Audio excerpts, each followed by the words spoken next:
nos están escuchando. Bien, estamos en este tercer capítulo de Tito y Andrés, Ferretería y Constitucionalismo. Hoy día vamos a hablar un tema un poco más técnico. Me acompaña Roberto García, abogado de la Universidad de Chile, magíster en Derecho Constitucional de la Pontificia Universidad Católica de Chile. Y Roberto, ¿de qué vamos a hablar hoy día? Mira, hoy día vamos a hablar de algo que es súper técnico. Yo diría que vamos a hacer ferretería, porque hoy día sí que vamos a hablar del coso, de la cosita del coso. Y que puede ser un poco fome. Y nos pusimos formales, hoy día tuvimos audiencia. Sí, por supuesto. Mira. Corbata para hablar de este tema. Es un tema bien técnico, ya que son las facultades administrativas sancionatorias que tiene la administración, pero que paradojalmente es algo que afecta el día a día de todas las personas, porque alguien podrá decir, ya, pero ¿qué me importa a mí esto? Esto es una cosa de abogado. Pero no es tan de abogado, porque de esto depende el precio del pan, el precio del agua, el precio del combustible, el precio de los peajes y un largo etcétera. La relación de la administración con la industria, todo, en fin, todo. O sea, cuando una persona se levanta hoy en día y toma el metro o va a echarle gasolina al auto, está peleando implícitamente con las facultades administrativas sancionatorias, ¿ya?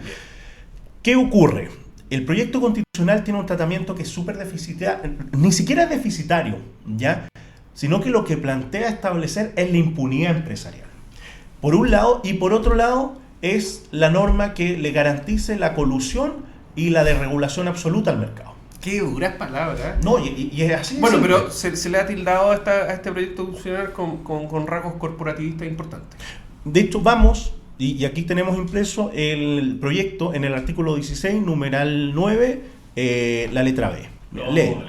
No, lentes de la inteligencia. Literal B. Las competencias sancionadoras administrativas solo se ejercen a través de un proceso previo, racional y justo, legalmente tramitado por conductas determinadas en su núcleo esencial por la ley y cuya comisión haya sido evitable para el supuesto infractor. Hasta ahí. Bien. Hasta ahí. ¿Qué es lo que pasa? La administración tiene facultades de castigar, por así decirlo, a las empresas cuando se portan mal. ¿Cuándo las empresas se portan mal? Y cuando se les reconoce esas facultades, porque acuérdate del CERNAC, por supuesto, no tiene facultades ninguna sancionadoras o interpretativas de norma, porque por alguna razón el Tribunal Constitucional declaró que solamente ese servicio que eran inconstitucionales. Era contrario a la Constitución. Bueno, ¿y por qué es importante que la administración a través de los distintos organismos públicos pueda reprimir estos abusos de las empresas o faltas legales? Porque de lo contrario, nosotros como consumidores nos vamos a encontrar en una situación absolutamente de desprotección frente a las empresas. Tenemos que pensar que las empresas son verdaderos gigantes. Acá se ha construido el mito que solo el Estado puede afectar nuestros derechos fundamentales. La derecha ha creado el gran monstruo del Estado totalitario que en realidad viene por nuestros derechos, cuando en realidad en Chile los derechos fundamentales han sido principalmente afectados por la empresa privada. Es cosa de ver las ISAPRE, de ver las AFP, de ver la colusión que sufrimos en materia de farmacia, la colusión de los pollos, la colusión del confort, la Polar, el caso de la repactación unilateral. Acá tenemos al abogado que descubrió el caso de la Polar. Entonces, el gran riesgo que tienen los derechos fundamentales o que han tenido en Chile en los últimos 30 años no han venido del Estado, ha venido del sector privado. Y este proyecto constitucional lo que busca es la impunidad absoluta para que estos grupos empresariales puedan seguir afectando nuestros derechos. Por ejemplo, cuando se habla ahí que debe estar descrito en el núcleo esencial la sanción, lo que se busca es entregarle una carta blanca a los empresarios para que, primero, puedan subvertir la ley ocupando cualquier tipo de artimaña. De hecho, esto pasa mucho en derecho tributario, con la elusión, que explica lo que es la elusión tributaria y lo que es la distinción con la evasión tributaria. A ver, la evasión tributaria es delito, ¿ya? Significa hacer artimañas para efectos de evitar que se cobren los impuestos que corresponden. No vamos a entrar en aspectos técnicos, pero la ilusión es la instrumentalización de una serie de medios lícitos para obtener exactamente el mismo resultado, vale decir, que se infravalore el impuesto que tengo que pagarle al Estado. En términos prácticos, si usted tiene plata, consígase un buen abogado, va a pagar menos impuestos y va a defraudar al fisco. Y eso... Allá está la cámara, tío. Y eso es delito. Y eso no es delito. Eso está bien. Bueno, esta norma o esta parte de la norma, cuando dice descrita en su núcleo esencial, lo que busca es asegurar de que la elusión se constitucionalice. Es decir, si usted tiene lo suficientemente plata para contratar los grandes estudios jurídicos y tributarios o de regulación en general, va a poder eludir el cumplimiento de la ley. Ese es un primer punto. ¿Sabes que yo veo un riesgo mayor en esa norma, que es distinto a lo que tú dices? Y no sería tan categórico, pero creo que hoy en día hay un montón de servicios públicos que en sus reglamentos, en sus instructivos, en sus circulares establecen multas, sanciones, cuando les corresponde regular un determinado mundo de la industria. Que no están en la ley propiamente tal, sino que la ley les ha delegado la labor de tener que fijar los marcos, las fronteras de lo debido en una determinada área. Lo hace la CMF, lo hace el Banco Central, lo hace la Subtel, claro, el Cernageomin en materia de minería, el Cernapesca en materia de pesca, en fin.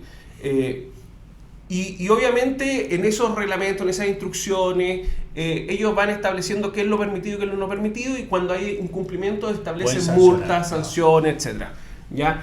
Pero que no están en leyes propiamente tal. Son cuerpos normativos de menor jerarquía. De menor jerarquía. Entonces, ¿qué es lo que ocurre? Por ejemplo, lo que pasaba en pandemia, que alguien que tenía la obligación de tener una restricción y quedarse en el domicilio iba y salía. Con la normativa vigente, la autoridad de salud lo sancionaba y le imponía una multa. Con esto no se puede. Pero con esto no se puede. No, y se cae todo el derecho regulatorio chileno. Todo el derecho regulatorio se cae, y la única forma de salvarlo y no retroceder a un mundo en que no hay derecho regulatorio es, curiosamente, tener que subir todos esos reglamentos, todas esas circulares, todas esas instrucciones particulares o generales a rango legal. Lo cual es prácticamente imposible hacerlo de la noche a la mañana. No, y nunca, con la fragmentación política que existe. Y nunca. O sea, no va a haber... es básicamente derogar todo ese derecho regulatorio. ¿Ya? Que lo que busca, ojo, porque también hay gente que puede decir, ya, esto es súper bueno, la permisología y el problema de las empresas, no, esto no son los permisos sectoriales de lo que estamos hablando. No. Esto es todo lo que normativa que busca impedir que las empresas abusen de los usuarios. Eso es lo que busca la normativa de derecho. Eso es lo que busca la regulación. Claro. O sea, no es otra cosa. Esto sí afecta en el día a día de las personas. Y vamos al siguiente, el núcleo esencial, lo que sigue. O sea, después de núcleo esencial dice, y cuya comisión haya sido evitable para el supuesto infractor. Ya, esta es la ley ISAPRE. Esta es la Constitución, el artículo ISAPRE dentro de la Constitución. Porque toma la argumentación de la industria de las ISAPRES en el sentido de que para ellos era imposible cobrar otro monto del que cobraron ilegalmente, esto lo ha dicho la Corte Suprema, no lo digo yo, a los afiliados durante años, a millones de afiliados, porque de lo contrario quebraban. Entonces, esta es la justificación de las industrias para incumplir la ley, para abusar del usuario a través de cobros absolutamente ilegales, acreditados judicialmente, a través de años, diciendo, no, es que yo no podía hacer otra cosa. Exacto. Esto abre la puerta a que el infractor excuse, o mejor, esto ni siquiera es que excuse, sea impune a la infracción legal, argumentando de que no podía actuar de otra manera. Es lo mismo que si en derecho penal la pena o el cumplimiento de la pena del homicidio estuviera determinada a que el homicida dijera, no, es que no me quedaba otra que matar a la persona. Incluso podría plantear que no puedo evitar incluso mi propia culpa. Exacto. ¿Ya? Imagínate en industrias que son muy precarias, que no cumplen la normativa y obviamente están muy condicionadas a esa precariedad. Alcanzamos, yo creo, a revisar un par de minutos más la norma del artículo 111. Bueno, el artículo 111... Tiene que ver con lo mismo. Eso es lo primero. Ya, léelo, lee el numeral 2 solamente. Numeral 2. Toda persona que haya sufrido como consecuencia de la falta de servicios u otros títulos de imputación de los organismos de la administración del Estado, incluyendo los gobiernos regionales y las municipalidades, tendrá derecho a ser indemnizada sin perjuicio de las responsabilidades que pudieran afectar al funcionario que hubiera causado el daño. Ya, esta norma, en principio una ley es, bueno, está bien. Suena bien. Suena bien, no suena mal. El tema es que cambia la responsabilidad que tiene el Estado. Hoy en día el Estado tiene responsabilidad si es que causa un daño, ¿ya? Sí. Y el estándar jurisprudencial es la falta... legal, es la falta de servicio. La falta de servicio. Bueno, y la falta de servicio, a términos muy, muy prácticos, es un criterio que está justo en la mitad entre objetivo y subjetivo, porque es subjetivo respecto a la conducta del servicio, pero objetivo respecto a un estándar mínimo que debe cumplir la administración. Ahora, ¿qué es lo que pasa?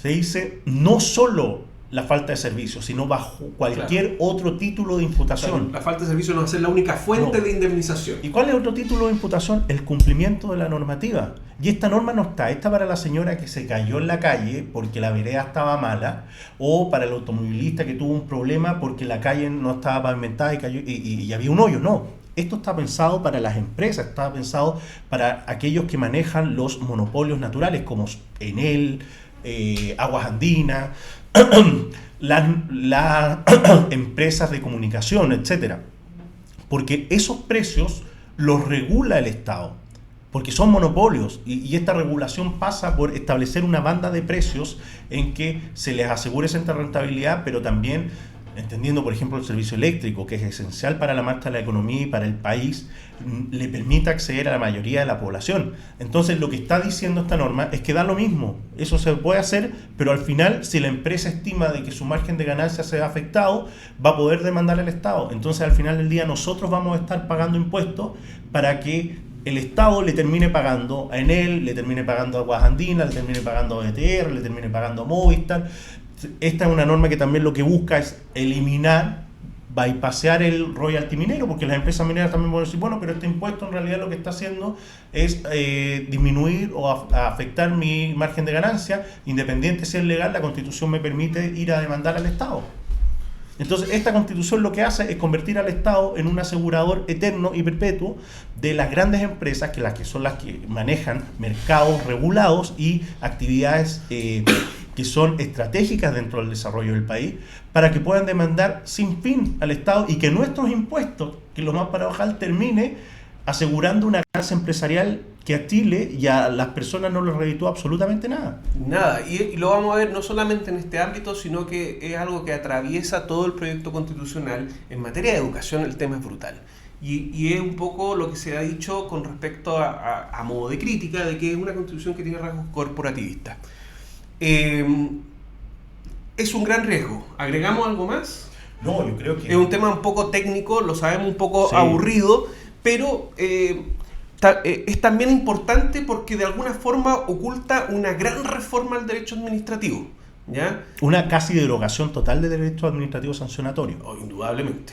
Y esto ya había sido advertido por un comisionado experto que es don Gabriel Osorio, y que él lo atribuye a la deficiencia técnica que tuvo en este caso. Yo ni siquiera lo atribuiría a la deficiencia técnica, porque estas normas son tan dirigidas y es tan evidente el beneficio que buscan, que es intencional. O sea, esto desnuda lo que hay detrás del Consejo y cómo se alteró, por así decir, el texto que mandó o el anteproyecto de la comisión experta. Y de hecho, no lo voy a subrayar porque me parece relevante. Curiosamente, cuando habla de la libertad económica y hace una referencia al Servicio Nacional del Consumidor, no corrige lo que es algo muy sentido por la ciudadanía, que es darle herramientas, armas y dientes al Servicio Nacional del Consumidor para que frente a una situación de, no sé, de publicidad engañosa evidente, malintencionada, que lo único que busca, que es lo más parecido a una estafa hacia los consumidores, se evite, que no se pronuncie. ¿Ya? Solamente le da e insiste en los roles formativos que tiene el CERNAC. Bien, para no terminar tan violentamente, ¿de qué podríamos hablar? Nosotros los invitamos a hacer sus preguntas. Vamos a estar en redes sociales, vamos a tratar de ir abarcando más espacios y vamos a tratar de hacer esto lo más cotidiano posible, ¿ya? Y tocar temas más sexy, porque este tema es tan sexy. No, pero es uno de los temas que más afecta la vida diaria de las personas. Importantísimo, sí, pero poco sexy. Poco sexy. Ya. Un abrazo gigante a todos, chao.